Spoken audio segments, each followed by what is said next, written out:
So సడన్‌గా ఈ novels రాయడం ఇటువైపు మీ ప్రయాణం ఎప్పుడు మొదలైంది? అంటే యాక్చువల్‌గా చెప్పాలంటే ఇది ఇప్పటిదాకా ఎక్కడ కవర్ చేయలేదు. హ్మ్. అవసరం కూడా రాలేదు. హ్మ్. ఆ తర్వాత ఒక పెద్ద ఉద్యమంలో నేను పనిచేశాను. తర్వాత నేను ఒక చైర్మన్ అయ్యాను ఒక కార్పొరేషన్‌కి. ఓకే. అయిన తర్వాత రాజశేఖర రెడ్డి గారు సీఎంగా ఉన్నప్పుడు ఆయన కింద నేను క్యాబినెట్ క్యాడర్‌లో వర్క్ చేశాను. మినిస్టర్ క్యాడర్ దాదాపు. ఓహ్! కార్పొరేషన్ చైర్మన్‌గా చేశాను. ఆయన చనిపోయిన తర్వాత నేను పనిచేసిన కాలంలో దాదాపు 2,00,000 కిలోమీటర్లు తిరిగాను యాస్ ఎ చైర్మన్‌గా ఎంటైర్ బోత్ స్టేట్స్ అప్పుడు ఉమ్మడి రాష్ట్రాల్లో. హ్మ్. తిరిగాను. ఇండస్ట్రీ పాలసీ ఒకదాన్ని తీసుకొచ్చాను. వెహికల్ సెక్షన్ సంబంధించి. హ్మ్. తర్వాత 10,000 కోట్ల ఆస్తులు కాపాడాను. 5,000 కోట్ల బడ్జెట్ నడిపాను. ఎక్కడ ఒక్క రూపాయి కరప్షన్ చేయలేదు నేను. హ్మ్. ఒక్క రూపాయి సింగిల్ పైసా కూడా. హ్మ్. నన్నెవరు అవినీతి చేశారని కూడా చెప్పలేకపోయారు. చెప్పలేరు కూడా. ఇక ముందు కూడా చెప్పలేరు. నిజాయితీగా ఉన్నప్పుడు ఇంకా అవినీతి చేసే అవసరం అంటే ఏమొస్తుంది? నేను అది నమ్మా. దానికి కారణం ఏంటంటే జర్నలిస్ట్‌గా పనిచేసేటప్పుడు మనకు హానెస్ట్‌గా ఉండాలనేది నాకుండే ఫిలాసఫీ. హ్మ్. జర్నలిస్టులు నాకు తెలిసి 90% హానెస్ట్‌గానే ఉంటారు. ఇంకెవరైనా పొల్యూట్ అయ్యేవాళ్ళు తప్ప. హ్మ్. అసలు పొల్యూట్ అయినోడిని నేను జర్నలిస్ట్‌గా భావించను. హ్మ్. జర్నలిస్ట్ అనేవాడు ఆ కలం పట్టినప్పుడు నేచురల్‌గానే వాడు హానెస్ట్‌గా ఉండే రాయగలడు. హ్మ్. నేను కూడా అంతే హానెస్ట్‌గా రాశాను కాబట్టి నేను పనిచేసిన కాలంలో ఎంఆర్ఓలు గాని, ఆర్‌డీఓలు గాని, సీఏలు గాని, ఎస్ఐలు గాని, డీఎస్పీలు గాని నేను పోతే చాలా రెస్పెక్ట్ ఇచ్చేవాళ్ళు. హ్మ్. ఆహ్, క్రైమ్ ఐటెమ్స్ గాని ఇవన్నీ కంటిన్యూటీగా నేను ఇచ్చిన ఐటెమ్స్ అన్నీ కూడా హ్మ్. తవ్వేవాడిని. ఓకే. మూలాలు. ఒక హ్మ్. చిన్న క్లూ దొరికిందనుకోండి ఒక మర్డర్ ఇష్యూ. దాన్ని సీరియలైజ్ చేసేవాడిని నేను. హ్మ్. మొత్తం మీద దాన్ని అసలు పోలీసులు మర్చిపోయినా నేను దొరుకుతుండేవాడిని. పోలీసులు ఇంకా దీన్ని ఇన్వెస్టిగేషన్ చేయడం వదిలేస్తే, దాన్ని నేను సీరియల్‌గా రాసిన సందర్భాలున్నాయి. అదేవిధంగా మద్యం ఉద్యమం మీద నేను 'విస్ఫులింగాలు వెదజల్లు జయకేతనం' అనే ఆర్టికల్ రాస్తే, దరిదాపు ఒక 1 వీక్ సీరియల్ ఇచ్చారు ఈనాడులో. హ్మ్. రామోజీరావు నుంచి అప్రిషియేషన్ కూడా వచ్చింది ఆ రోజుల్లో. వావ్! మద్యం ఉద్యమం కోసం నేను మద్యంకి వ్యతిరేకంగా హైయెస్ట్ స్ట్రగుల్ నడిపాను. హ్మ్. మద్యం ద్వారా చచ్చిపోతున్న కుటుంబాలు ప్రత్యక్షంగా నేను చూడడము, అప్పుడు దోపంటి రోసమ్మ అంటారు కదా! హ్మ్. ఆ విలేజ్ మీద ఆర్టికల్స్ రాయడము, తర్వాత అసలు వాస్తవం జరిగింది అక్కడ ఇరుకుల మహిళలు ఉద్యమం స్టార్ట్ చేశారు. ఓకే. ఆ స్టార్ట్ చేసిన ఉద్యమం మహోద్యమంగా నెల్లూరు జిల్లాలో మారింది. హ్మ్. దానికి ముందు అక్షరాస్యత ఉద్యమం నడిచింది. తర్వాత అక్షరాస్యత ఉద్యమం నుంచి సారా ఉద్యమం వచ్చింది. సాక్షరతా ఉద్యమం వచ్చింది. హ్మ్. అదే దాని తర్వాత. హ్మ్. అక్కడి నుంచి సారా ఉద్యమం వచ్చింది. సారా ఉద్యమం కోసం సమయంలో నేను ఆంధ్రజ్యోతిలో వర్క్ చేస్తున్నాను. హ్మ్. అప్పట్లో రాజు గారు కలెక్టర్‌గా ఉండేవాడు. రాజు గారు. ఇప్పుడు రాహుల్ గాంధీ దగ్గర ఉన్నారాయన. ఓకే. ఆయన ఒకరోజు మేము బురదగుంటలో వెళ్ళాం. విలేజెస్‌కి వెళ్ళేవాళ్ళం. హ్మ్. వెళ్తే మనం ఎప్ వాళ్ళు వీళ్ళు చెప్పింది పని చేస్తూ ఉంటాము. ఏదైనా ఈ వర్గాలకు ఉపయోగపడుద్దనుకుంటే ఇట్లాంటి సాక్షరతా ఉద్యమమే. కాబట్టి వాళ్ళు అక్షరాలు నేర్చుకుంటే వాళ్ళు పోయే బస్సు వాళ్ళు గుర్తిస్తారు. హ్మ్. పోయే దారి వాళ్ళు గుర్తిస్తారు. వాళ్ళకు కొంత చదువుకుంటే సంతకం పెట్టి నాలెడ్జ్ ఉంటే వాళ్ళకి ఒక ఆత్మవిశ్వాసం వస్తది అని చెప్పి, అందుకని అక్షరాస్యత ఉద్యమంలో పనిచేస్తూ సాక్షరతా ఉద్యమంలో నేను గ్రామాల్లో తిరిగి పనిచేశా యాస్ ఎ టీచర్‌గా హ్మ్. చేశాం. తర్వాత పొదుపు మహిళా ఉద్యమంలో పనిచేశాం. హ్మ్. పొదుపు మహిళలను ఆర్గనైజ్ చేశాం. ఐసీడీఎస్ అనే పేరుతో మాకు ఒక స్వచ్ఛంద సంస్థ ఉంటే అది చేశాము. హ్మ్. నేను టీచర్‌గా వర్క్ చేస్తూ 4 గంటలకి స్కూల్ నుంచి వచ్చిన తర్వాత 4 నుంచి రాత్రి 9 దాకా గ్రామాలకెళ్ళేవాళ్ళం. హ్మ్. వెళ్ళి ఆ విధంగా మేము మహిళల్ని ఆర్గనైజ్ చేయడం ఇవన్నీ చేస్తుండేవాళ్ళం. ఓకే. తర్వాత నాకు రూ. 1,200 యాస్ ఎ టీచర్‌గా జీతం వస్తే రూ. 600 ఇన్‌స్ట్రక్టర్‌కి ఇచ్చేవాడిని సాలరీ. హ్మ్. కుట్టు ట్రైనింగ్ నడిపేవాళ్ళం మేము. ఓకే. నా జీతంలో నుంచి 600 ఇచ్చేవాళ్ళం. వాళ్ళకి 1200 ఫ్రీ. మీకొస్తే 600 అక్కడ ఇచ్చేసారు. 600 50% సాలరీ. సాలరీ ఇచ్చేవాళ్ళం. హ్మ్. అంటే నాకు మా నాన్న పింఛను ఇవన్నీ ఉండడం వల్ల హ్మ్. ఫైనాన్షియల్‌గా డిపెండెన్సీ నాకు లేకుండా ఓకే. పోయింది. ఓకే. కొంత నేను చేయగలిగాం. హ్మ్. ఆ తర్వాత పెద్ద సోషల్ మూవ్‌మెంట్‌లో కూడా వర్క్ చేసాం. ఆ విధంగా మనం మొదటి నుంచి ఒక నమ్ముకున్న ఆలోచన విధానాన్ని బట్టి మనం ముందుకెళ్తా వస్తా ఉన్నాం. కాబట్టి మనకెక్కడ కాంప్రమైజ్ కావాల్సిన అవసరం లేదు. అంత నెసెసిటీ కూడా లేదనేది నా ఉద్దేశం. ఆ! అంటే ఈ క్రమంలో మీరు నావెల్స్ అనేది ఎప్పుడు మొదలుపెట్టేవారు మరి? నావెల్స్ అంటే యాక్చువల్‌గా రాజశేఖర రెడ్డి గారు చనిపోయిన తర్వాత అప్పటికి నేను జాబ్ రిజైన్ చేశాను. హ్మ్. ఇక్కడేమో హానెస్టీగా పనిచేశాము. ఆహ్, ఒక రకంగా ఉపాధి కోసం నేను స్టార్ట్ చేశా మళ్ళీ. అంటే ఉపాధి ప్రైజ్ మనీ కోసం. కోసం స్టార్ట్ చేశాను. హ్మ్.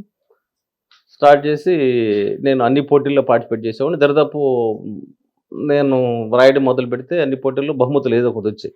ఉమ్. ఆ విధంగా రాస్తున్న క్రమంలో ఈ స్వచ్ఛంద ప్రేమగాడు ఏంటంటే ఒక నవల్గా రాశాను. సో ఫస్ట్ నావెల్ ఏంటి మీది? బ్లాక్ బాక్స్ అనే నవల రాశాను. అంటే అంతకుముందు కథలు ఎక్కువ రాశాను. ఓకే. బ్లాక్ బాక్స్ అంటే ఎన్నికల వ్యవస్థలో నేను ఎమ్మెల్యేగా ఎర్రగొండపాలెం ఒక నియోజకవర్గంలో పనిచేయాలి. నేను నా మిత్రులు వాళ్ళ సహకారంతో 34 లక్షల దాకా ఖర్చు పెట్టా. ఉమ్. ఇప్పుడు ఆదిమూలం సురేష్ నాయుడు సార్ మినిస్టరు, ఉమ్. అతని ప్లేస్లో నేనే ఎక్కువ, నా పేరు ఫస్ట్ సర్వేలో వచ్చింది. ఓకే. కేవలం డబ్బులు లేవనే పేరుతో ఎమ్మెల్యే సీట్ ఆ రోజు జగన్మోహన్ రెడ్డి గారు సురేష్ గారికి ఇప్పించాడు. ఓ. సరే ఆయన ఈరోజు ఒప్పుకోకపోవచ్చు, కానీ అప్పుడు నాకు అర్థమైంది ఏంటంటే నేను 10,000 కోట్ల ఆస్తులు కాపాడాను, 500 కోట్ల బడ్జెట్ నడిపాను. నేను కరప్షన్ చేయదలుచుకుంటే నాకు ఎన్నో అవకాశాలు ఉన్నాయి. ఉమ్. కానీ డబ్బులు లేవనే పేరుతో సీట్ నిరాకరించడము, 2 లక్షల కిలోమీటర్ తిరిగిన వ్యక్తికి కూడా అవకాశం లేకుండా పోవడం, ఇట్ ఈస్ పెద్ద ట్రాజడీ. జాబ్ పోగొట్టుకున్నాను. ఒక పక్క నేను హానెస్ట్గా పనిచేశాను. ఉమ్. నా ఎమ్మెల్యే సీటుకి డబ్బు అవసరం ఏమొచ్చింది? ఉమ్. కాబట్టి అప్పుడు నేను ఆ ఉద్దేశంతో ఈ ఎన్నికల వ్యవస్థ సంస్కరణ జరగాలని ఒక బ్లాక్ బాక్స్ నవల రాశాను. ఉమ్. దాంతో సినిమా రంగంలో నా ఎంట్రీ, అంటే దాన్ని రీచ్ చేయాలనుకో నేను వెళ్ళా. ఉమ్. 400 పేజీల నవల అది. ఓకే. అది చిరంజీవి గారితో తీస్తేనే బాగుంటుందని నేను ఆయన్ని దృష్టిలో పెట్టుకొని రాసిన నవల అది. ఓ, చిరంజీవి గారి కోసం రాశారు అది మీరు? అంటే ఆ స్థాయి వ్యక్తి, చిరంజీవి గారి కోసం ఆ స్థాయి స్టేచర్ ఉన్న వ్యక్తి రాస్తేనే చేస్తేనే అది ఆ ప్రాజెక్ట్ క్లిక్ అవుద్ది అనుకున్నాను. ఉమ్. ఆ తర్వాత దాన్ని రిజిస్టర్ చేయడానికి రైటరైజేషన్కి వెళ్ళాను. నాకు అసలు రైటరైజేషన్లో 20 పేజీలు చాలు రిజిస్ట్రేషన్ కానీ తెలియదు నాకు. ఉమ్. దాదాపు 400 పేజీలు బుక్ రిజిస్ట్రేషన్ చేయించాను నేను. ఓకే. దానికి ఎంత డబ్బులు ఖర్చు అవుతుంది మీరు ఆలోచించుకోండి. 400 పేజీల బుక్. 400 పేజీలు మీ మొత్తం ఎవరైనా స్పాన్సర్స్ ఉన్నారా? మొత్తం మీవేనా? నేను రాసింది ఇది. ఓకే. చేశాను. అది అప్పుడే చిరంజీవి గారు రాజకీయాల్లోకి వచ్చాడు. ఇంకా ఆయన పోయిన తర్వాత దాన్ని చేస్తే విక్రమ్ చేయాలన్నారు. ఇంకా అది అసలు అయితే సూర్య ఇట్లాంటి వాళ్ళు, ఆ స్టేజ్లో ఉన్న వాళ్ళు మాత్రమే దాన్ని చేయగలరు అటువంటి ప్రాజెక్టు. ఓకే. ఇప్పుడు చిరంజీవి ఓకే అంటే కూడా నేను దాన్ని చేయడానికి ఇవ్వడానికి సిద్ధమే. అంటే ఆ పర్సనాలిటీ ఉండాలి. సో ఇప్పుడు చిరంజీవి గారు ఆ స్టోరీ విని ఓకే అంటే మీరు డెఫినెట్ గా ఆయనతో మూవీ తీస్తారు? అతనికే ఇస్తాను. లేకపోతే తీస్తే పై స్థాయి హిందీలో నేషనల్ స్థాయి తీసే ప్రాజెక్ట్, ఎలక్షన్ సిస్టమ్ మీద, అది ఎన్నికల వ్యవస్థ మీద ఒక బ్రహ్మాస్త్రం, అది పాశుపతాస్త్రం లాగా పనిచేస్తుంది. అది ఏదో ఒక రోజు మాత్రం నవలగా వస్తే మాత్రం ఇండియాని షేక్ చేస్తుంది, డౌట్ లేదు. ఓకే. రైటర్స్ అందరూ కూడా maximum 90% of the writers teaching field నుంచే వస్తారు, ఎందుకు సార్? నాకు ఆ విషయం తెలియదు, కానీ నేను ఇంతకుముందు జర్నలిస్ట్గా ఉన్నప్పుడు ఈ సంచలనాత్మకమైన ఆర్టికల్స్ రాయడము, నాకేదైనా ప్రాణాపాయం జరుగుతుందని భయపడడం, వీటన్నిటి వల్ల మా బ్రదర్ నన్ను బలవంతంగా ఆయన మాట కాదనలేక నేను పోయి టీచర్గా.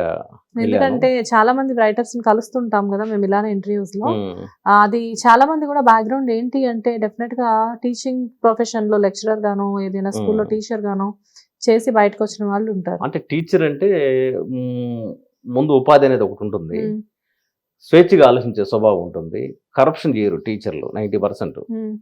అంటే వాళ్ళకి ఆలోచనలు ఎట్లుంటాయి ఖచ్చితంగా మాత్రం ఉంటారు కదా. ఖచ్చితంగా. అంటే ఒక టీచర్ అనేవాడు సొసైటీకి ఆదర్శం కదా. తరగతి గదిలోనే 4 గోళ్ల మధ్యనే, ఇది తరగతి గది అంటే ఇటుక సిమెంట్తో కట్టేది కాదు అనేది సరేపల్లి రాధాకృష్ణ అంటారు. అంటే అక్కడ ప్రపంచం పురుడు పోసుకుంటుంది, నెక్స్ట్ జనరేషన్ ఎక్కడ తయారవుతుంది? తరగతి గదిలోనేగా. కాబట్టి ఆ తరగతి గదిలో నెక్స్ట్ జనరేషన్ సృష్టించేవాడు ఎవరు? టీచరే. కాబట్టి ఆ టీచర్ అనేవాళ్ళు ఇప్పుడు ఎవరైనా సరే ఏదైనా ప్రశ్నించే స్వభావం ఉంటుంది న్యాచురల్ గానే. వాళ్ళు ఆర్టికల్స్ రాసిన, కథలు రాసిన, అందులో జీవం ఉంటుంది, అందులో సత్యం ఉంటుంది. తర్వాత టీచర్ సొసైటీని డైరెక్ట్ చేస్తాడు. మీకు ఆ క్రేవింగ్స్ ఉంటాయి అనుకుంటా కదా, సొసైటీ మీద బాగా ఎలా అయినా చేంజ్ చేయాలి సిస్టమ్ ని అన్న క్రేవింగ్స్ ఉంటాయి కదా. అసలు రైటర్ అనేవాడే సొసైటీ కోసం రాస్తేనే రైటర్ అంటారు. ఓకే. సమాజంలో ఉండే మానవ సంబంధాలు, తర్వాత అవినీతి, ఆశ్రిత పక్షపాతం, ఇలాంటి వాటి మీద ఎవరైతే బలంగా రాయగలరో, అభినవేశం ఉంటుందో వాళ్ళు మాత్రం మంచి రైటర్స్ కాగలరు. నేను ఈ స్వచ్ఛంద ప్రేమ రాసినప్పుడు ఒక స్నేహితురాలు ఒకసారి సరదాగా ఫోన్ చేసింది. ఆమె నేను ఇద్దరం తిలక్ అభిమానం, దేవరకొండ బాలగంగాధర తిలక్ అభిమానం. నేను నవ్వుతా అన్నా, నేను రాయనంత వరకు నేను రాయడం మొదలు పెడితే మిగతా వాళ్ళ కళలు సర్దుకోవాలన్నా. అంటే అది అతిశక్తి కావచ్చు, ఆ నిమిషం నా ఆత్మవిశ్వాసం కావచ్చు, నవ్వుతా. ఆ తర్వాత నేను అనేక కథల పోటీల్లో శరత్ చంద్ర అనేవాడు కథల పోటీ జరిగితే ప్రైజ్ వస్తుంది, ఇతను ఉంటాడు లిస్టులో అనే స్థాయికి వెళ్ళాను నేను. వెళ్ళి నేను అంటే అసలు ఆ ప్రైజ్ రావడానికి కారణం ఏంటి? జీవితమే. ఒక రైటర్కి ప్రైజ్ వచ్చిందంటే వాడికి జీవితం మీద అవగాహన ఉండి, సమస్యల మీద అవగాహన ఉంటేనే ఆ కథ ప్రైజ్ స్థాయికి వస్తుంది. అంటే ప్రైజ్ రావాలంటే కథకి ఆ స్థాయి ఉండాలి, ఆ స్టాండ్ ఉండాలి. ఇప్పుడు ఇది కూడా ఈ నవల కూడా వెలుగొండ ప్రాజెక్టు నేపథ్యంలో రాసింది. అది మళ్ళీ మీకు చెప్తా. అంటే మనం ఏదైతే సొసైటీలో సమస్యల్ని మనగాని సమస్యలు అధ్యయనం చేస్తే, ఆ అధ్యయనం చేసిన దాన్ని ప్రజెంటేషన్ చేసి మనం పేపర్ మీద పెట్టగలిగితే అది మంచి సక్సెస్ స్టోరీ అవుతుంది. ఆ స్టోరీ ఖచ్చితంగా వెలుగు చూస్తుంది. అట్లాగే నేను రాసిన అనేక సందర్భాలు, అనేక స్టోరీలుగా నన్ను అది మౌల్డ్ చేసాయి. తర్వాత ఆ బుక్ ఇప్పుడు రైతులు ఆత్మహత్య చేసుకునేటప్పుడు నాకు అర్థమయ్యేది కాదు, ఎందుకు చేసుకుంటున్నారు రైతులు ఆత్మహత్య, ఏంది వాళ్ళ పరిస్థితి ఏంటి, ఎందుకు పెట్టల్లా వాళ్ళు రాలిపోతున్నారు ఏంటి అని చెప్పి దాదాపు కొన్ని రోజులు మదనపడ్డా. అటువంటి మదనపడ్డ రోజుల్లో ఈ రైతులు ఆత్మహత్య చేసుకోకుండా ఉండాలంటే ఏం చేయాలి అని చెప్పి రాసిన ఈ కథే సమాహారం. ఈ కథ, ఈ కథలోంచి వచ్చింది రైతు బంధు పథకం. ఈ రోజు నేను ఓపెన్గా చెప్పగలను. అంతకుముందు రైతు నిధి పథకం లేదు, రైతు బంధు పథకం లేదు. 2016 నేను రాసిన తర్వాతే రైతు నిధి పథకం, రైతు బంధు పథకం వచ్చింది. ఇది ఈరోజు దేశవ్యాప్తంగా వచ్చింది. అంటే సాహిత్యానికి ఉండే శాంటిటీ అంత గొప్పది. అసలు రైతుకి ఏం చేయాలి దగ్గర ఇది ఒక పెద్ద బాల శిక్ష. రైతుకి ఏం చేయాలి, కథ చదివితే ఎవరైనా సరే ఒక అవగాహనకు వస్తారు.